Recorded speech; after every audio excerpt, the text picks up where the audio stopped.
Hello guys, welcome to spectator. Magician களம் இறங்கிட்டார் அப்படின்னு நம்ம சொல்லலாம். டீட்டெயிலாக பார்க்கலாம் வாங்க.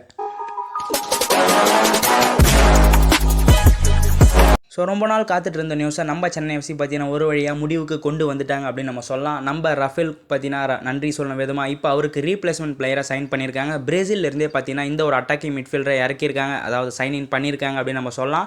லூகாஸ் பிராமிலாக்கு பார்த்தீங்கன்னா நம்ம சென்னை எஃப்சி அஃபிஷியல் அனௌன்ஸ் பண்ணிட்டாங்க வெல்கம்னு. நம்மளோட அட்டாக்கிங் பிளேயர்ஸ்க்கு சப்ளை பண்ணுற விதமாக, அது மட்டும் இல்லாமல் அட்டாக்கிங் யூனிட்டை ஃபுல்ஃபில் பண்ணுற விதமாக நம்ம தலைவனை பார்த்தீங்கன்னா தட்டி தூக்கியிருக்காங்க நம்ம சென்னை எஃப்சி. ஸோ அந்த வருஷத்தில் இந்த பிரேசிலியன் நாட்டை சேர்ந்த அட்டாக்கிங் மிட்ஃபீல்டரோட ஏஜ் பார்த்தீங்கன்னா 29 வயசு ஆகுது. சிப்ரிஸ் நாட்டில் ப்ரோத்தோமா சைட்டான்ற ஃபஸ்ட் ஐட் லீக்ல ஓத்திலோஸ் ஏத்தியன்ற கிளப்பில் பார்த்தீங்கன்னா அவர் பர்ஃபார்ம் பண்ணியிருக்காரு. ஆல்மோஸ்ட் அந்த கிளப்பில் பார்த்தீங்கன்னா 21 மேட்ச்சில் 1 கோல் 3 அசிஸ்ட் இருந்தாலும், அது மட்டும் இல்லாமல் அவங்களோட ரெலிகேஷன் ரவுண்டில் 13 மேட்ச்சில் 5 கோல் அண்ட் 4 அசிஸ்ட் கொடுத்துருக்காரு. ஸோ ஒரு கம்ப்ளீட் அட்டாக்கிங் மிட்ஃபீல்டர் அப்படின்னு நம்ம சொல்லலாம். தேவைப்பட்ட right wing left wing play பண்ணுற எபிலிட்டி இருக்குது. ஸோ அவன் கையில் பார்த்து தூக்கியிருக்காரு அப்படின்னு நம்ம சொல்லலாம். ஏன்னா அந்த ரோல் ரொம்ப முக்கியம் நம்ம சென்னை எஃப்சிக்கு இப்போதைக்கு உருவான டீமுக்கு. அதுக்கேற்ற மாதிரி பார்த்தீங்கன்னா லூகாஸை சைன் பண்ணியிருக்காங்க. இஸ்ரேல், கத்தார், சிப்ரேஸ்ன்ற மாதிரி பர்ஃபார்ம் பண்ண நாட்டில் இப்போ ஃபைனலாக நம்ம இந்தியாவுக்கு வர இருக்காரு சொல்லலாம். அப்கமிங் சீசன் லூகாஸ் தட்டி தூக்கிறதுக்கு. ஸோ இவரோட மார்க்கெட் வேல்யூ பார்த்தீங்கன்னா 2.4 crore சொல்லலாம். இவரோட கான்ட்ராக்ட் முடிய வேண்டிய நிலைமையில் நம்ம சென்னை எஃப்சி இவரை தட்டி தூக்கியிருக்காங்க. இவரை பார்த்தீங்கன்னா அதாவது 1 year டீலில் நம்ம சென்னை எஃப்சி சைன் பண்ணியிருக்காங்க அப்படின்னு நம்ம சொல்லலாம். நம்ம சென்னை எஃப்சியோட 9th சைனிங் நம்ம சொல்லலாம். ஆல்மோஸ்ட் இந்தியன் பிளேயர்ஸாக இருக்கட்டும், டொமஸ்டிக் சைனிங்ஸாக இருக்கட்டும், ஃபாரின் சைனிங்ஸாக இருக்கட்டும், ஆல்மோஸ்ட் எல்லாம் கலந்து நம்மளோட அப்கமிங் சீசனுக்கான 9th சைனிங்கை நம்ம சென்னை எஃப்சி பண்ணி முடிச்சிருக்காங்க. ஃபாரின் பிளேயர் சைனிங்கில் பார்த்தீங்கன்னா 4th சைனிங் அப்படின்னு நம்ம சொல்லலாம். அந்த வருஷத்தில் நம்ம அவன் கையில் இவரை பற்றி என்ன சொல்லியிருக்காங்கன்னா, ஒரு எக்ஸைட்டிங் பிளேயர், சூப்பர் பிளேயர்னு சொல்லலாம்.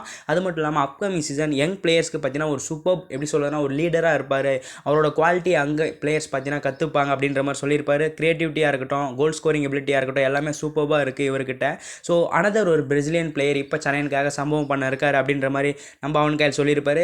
ஸோ சிமிலர் லைக் ராஃபாவோட ஒர்க் பண்ணுறது எப்படியோ அதே மாதிரி தான் லூகாஸோட ஒர்க் பண்ணுறதும் எனக்கு அப்படின்ற மாதிரி சொல்லியிருப்பார். ரொம்ப என்டர்டைனிங் பர்சன் அண்ட் ரொம்ப ஸ்கில்ஃபுல்லான பர்சன். ஆல்ரெடி பிரேசிலியன் பிளேயர் சென்னைக்கு சம்பவம் பண்ணுறது ஸோ சகஜமாக போயிருக்கு. அந்த வருஷத்தில் இப்போ இவரும் உள்ளே வந்திருக்காரு. கண்டிப்பாக அப்கமிங் சீசனுக்கு நான் ரொம்ப எக்ஸைட்டடாக இருக்கேன் நம்ம அவன் கையில் சொல்லியிருப்பாரு.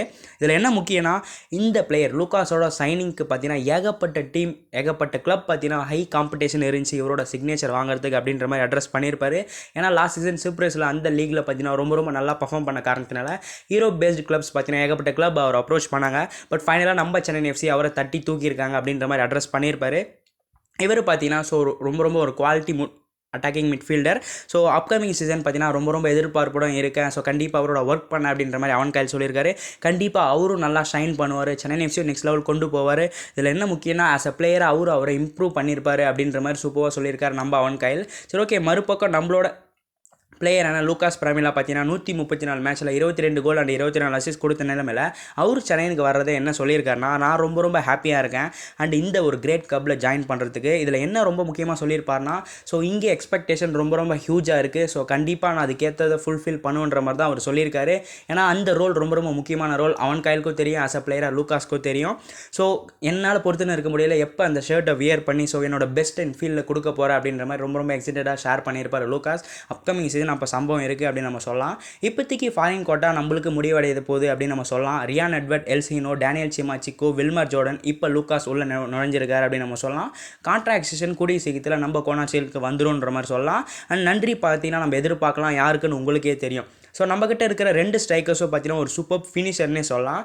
ஒரு குட் ஃபார்மில் இருந்தால் கண்டிப்பாக சப்ளை பண்ணுற பால் அழகாக ஃபினிஷ் பண்ணுற எபிலிட்டி இருக்குது. ஸோ இவரோட ப்ரெசன்ஸ், லூகாஸோட ப்ரெசன்ஸ் ரொம்ப முக்கியம் சென்னைக்கு. ஏன்னா ராஃபா அளவுக்கு இவரால் பெர்ஃபார்ம் பண்ண முடியலனாலும், பட் ஸோ முடியலன்ற மாதிரி சொல்ல விரும்பலை. ஸோ ராஃபா அளவுக்கு குவாலிட்டி இருக்குன்னா நம்ம ராஃபாவோட கேம் பார்த்துருப்போம். ஸோ இவரோட கேம் இந்தியாவில் நம்ம எப்படி அவர் பெர்ஃபார்ம் பண்ண போகிறாரு நம்ம பொறுத்திருந்து பார்க்கணும். பட் ஓவரால் அவரோட பெர்ஃபார்மன்ஸ் பொறுத்த வரைக்கும் ஒரு குட் பிசிக் இருக்குது. சர்ப்ரைஸ் லாங் ஷாட் எடுக்கிறாரு அண்ட் ட்ரிபிளிங் எபிலிட்டி ரொம்ப நல்லா இருக்குது. இதில் முக்கியமாக சொல்லணும்னா கிரியேட்டிவ் பாசஸ் எல்லாம் ரொம்ப சூப்பராக இருக்குது. ஈவன் நம்ம ரீசெண்ட் வீடியோஸில் அவரை பற்றி பார்த்துருப்போம்.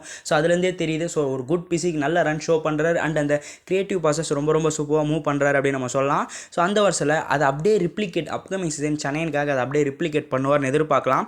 அவன் கையில் பார்த்தீங்கன்னா எல்லாத்தையும் பிளான் பண்ணி தான் மூவ் பண்ணுறாரு. ஏன்னா இப்போதைக்கு நம்மளோட லூகாஸ் அட்டாக்கிங் மிட்ஃபீல்டரை நம்ம சைன் பண்ணியிருப்போம். அவரோட சேர்ந்து நம்ம டேனியல் சிமாச்சிக்கு, வில்மர் ஜோர்டன் கில், ஸோ இந்த 3 பிளேயரை மட்டும் இப்போ லாஸ்ட் சீசன் இருக்கிற டீமோட ஜஸ்ட் அட்டாக்கிங் மிட்ஃபீல்டரை உள்ளே கொண்டு வந்துட்டு, அது மட்டும் இல்லாமல் 2 ஸ்ட்ரைக்கரை உள்ளே நம்ம மாற்றினா அந்த டீம் எப்படி இருக்கும்னு அவன் கையிலுக்கு ஒரு ஐடியா வந்திருக்கு. ஸோ அதனால தான் ஸோ கொஞ்சம் அன்கம்ஃபர்டபுளாக சென்னை எஃப்சி இருந்திருக்கும். ஸோ அது கொஞ்சம் கஷ்டப்படுவாங்கன்ற நிலைமையில் காரணத்தினால தான் நம்ம சென்னை எஃப்சி பார்த்தீங்கன்னா இந்தியன் பிளேயர்ஸ் லைக் குர்கிரத், கியானெல்லாம் அட்டாக்கிங்கில் ஆட் ஆன் பண்ணியிருக்காரு. இப்போ ஓரளவுக்கு அந்த பிளேயர்ஸோட இந்த பிளேயர்ஸ் ஜாயின் ஆனால் சென்னை எஃப்சியோட அட்டாக்கிங் யூனிட் ரொம்ப ஷேப்பாக இருக்கும் அப்படின்ற மாதிரி எதிர்பார்த்த நிலைமையில் அழகாக தட்டி தூக்கியிருக்காருன்னு சொல்லலாம். ஸோ லூகாஸ்க்கு தெரியும் எவ்வளோக்கு எவ்வளோ இம்பார்ட்டன்ட் சென்னை எஃப்சிக்கு, அந்த ரோலில் இவர் எவ்வளோக்கு எவ்வளோ இம்பார்ட்டன்ட் தெரியும். ஸோ மற்ற கிளப் சைன் பண்ணுறாங்களோ இல்லையோ, ஸோ லாஸ்ட் சீசன் ரியானோட சைனிங்கே பார்த்தீங்கன்னா துரான் கப் ஸ்டார்டிங்கில் தான் நம்ம சென்னை எஃப்சி அனௌன்ஸ் பண்ணியிருப்பாங்க. பட் இந்த சீசன் அப்படி மூவ் பண்ணலன்னு சொல்லலாம். யார் சைன் பண்ணுறாங்களோ இல்லையோ, என் வேலையை நான் கரெக்டாக பார்க்குறேன்ற மாதிரி சென்னை எஃப்சி சம்பவம் மேலே சம்பவம் பண்ணிட்டு வராங்க. அப்கமிங் சீசன் சைனிங்ஸ் பார்த்தாலே தெரியுது. ஸோ என்னென்ன நடக்க போகுதுன்னு இப்போவே நம்ம ரொம்ப திங்க் பண்ணுற நிலைமைக்கு கொண்டு போயிருக்காங்க. ஸோ ரொம்ப ஹைப் காட்ட வேணாம். பட் சென்னை எஃப்சி கண்டிப்பாக ஒரு enjoyment came up to 90 minutes வரைக்கும் ஒரு சூப்பர் கேம் என்ஜாய் பண்ணுற கேமாக கண்டிப்பாக காமிப்பாங்க அப்படின்னு நம்ம அப்கமிங் சீசன் எதிர்பார்க்கலாம். ஸோ எல்லாரும் பொறுத்திருந்து இப்போ முடிஞ்சிருச்சு. ஸோ சென்னை எஃப்சி ஃபைனலாக அனௌன்ஸ் பண்ணிட்டாங்க. ஸோ இவரோட சைனிங் பற்றி என்ன எதிர்பார்க்குறீங்க? ஆல்மோஸ்ட் நம்மளுக்கு தெரியும். பட் அனௌன்ஸ்மெண்ட் வராத வரைக்கும் நம்ம நம்பிக்கை எல்லாமே இருந்திருப்போம், இவர் வருவாரா இல்லை வேறு எதனா பிளேயர் போவாருன்னு. இப்போ ஃபைனலாக நம்ம சென்னை எஃப்சி அனௌன்ஸ் பண்ண நிலைமையில் இவரோட சைனிங்கை பற்றி நீங்கள் என்ன எதிர்பார்க்குறீங்க? அப்கமிங் சீசன் சென்னை எஃப்சியோட அட்டாக்கிங் யூனிட்டில் எவ்வளோக்கு எவ்வளோ ஒரு முக்கியமான பிளேயராக இருப்பாருன்னு உங்களோட தாட் நீங்கள் ஷேர் பண்ணுவீங்கன்னு எதிர்பார்க்குறேன். நெக்ஸ்ட் ஈஸ்ட் பெங்காலோட கேப்டனான செல்டன் சில்வாக்கு கான்ட்ராக்ட் எக்ஸ்டென்ஷன் கொடுத்துருக்காங்க. 1 இயர் கான்ட்ராக்ட் எக்ஸ்டென்ஷன் கொடுத்துருக்காங்கன்னு சொல்லலாம் East Bengal management. So last season ஓரளவுக்கு அவரோட பர்ஃபார்மன்ஸ் அந்தளவுக்கு இல்லைனாலும் அதுக்கு முன்னாடி சீசன் ஈஸ்ட் பெங்கால் ரொம்ப கஷ்டப்பட்ட நிலைமையில் ஸோ நோரா மகேஷாக இருக்கட்டும், செல்டன் சில்வா இருக்கட்டும், அந்த காம்போ ரொம்ப சம்பவம் பண்ணிச்சு. ஸோ லாஸ்ட் சீசன் பார்த்தீங்கன்னா ஆல்மோஸ்ட் ஒரு பிக் செட் ஆஃப் பிளேயர்ஸ் உள்ளே கொண்டு வந்தாங்க. செல்டன் சில்வா அந்தளவுக்கு எஃபெக்டிவாக இல்லைனாலும் பட் அவரோட கான்ட்ரிபியூஷன் அந்த டீமுக்கு கொடுத்தாரு.